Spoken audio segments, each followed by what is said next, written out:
Hi boys and girls, it's Melissa here. Today I am in Jones Gap State Park and we are going to be learning about ecosystems and how they affect the environment around us. So let's go exploring. All right boys and girls, let's start out by talking about what an ecosystem is.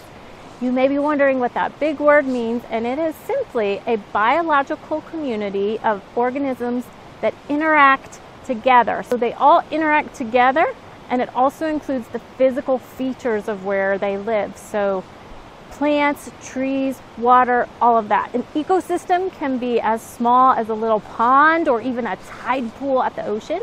And it could be something big like an entire rainforest or even a desert.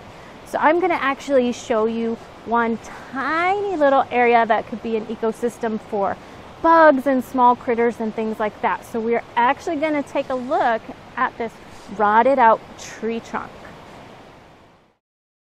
All right, we are going to look at this rotted out tree trunk or log as its own mini ecosystem, because you've got spiders, ants, beetles, and other small bugs and little critters that all live together in this community. And it's where they would feed off each other, feed off some of the moss, which would be considered a physical plant of this mini ecosystem.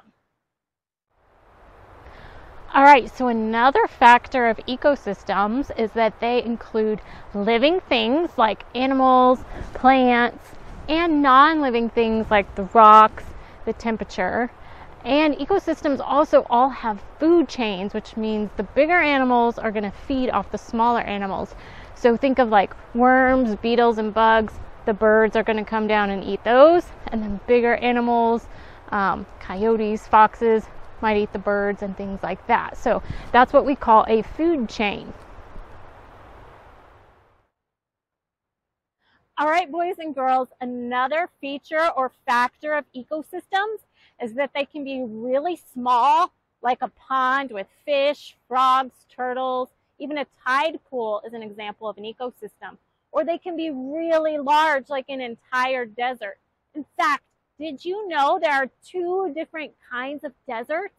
We usually think of a desert as this hot, sweaty place, but there's actually another kind that has freezing temperatures and snowfall, and that is the Gobi Desert in Mongolia and China.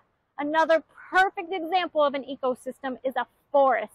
In fact, this entire forest around me is a great example of its own ecosystem.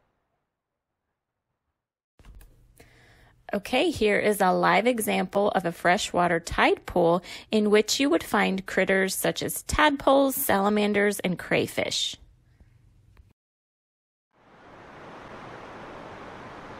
All right, boys and girls, this is the end of our video. Thank you so much for joining along with me today and learning about ecosystems. I will see you on the next video. Thank you so much for watching. If you enjoyed the video, please tell us in the comments below, and be sure to hit the subscribe button to see more. Also, follow us on Facebook and Instagram.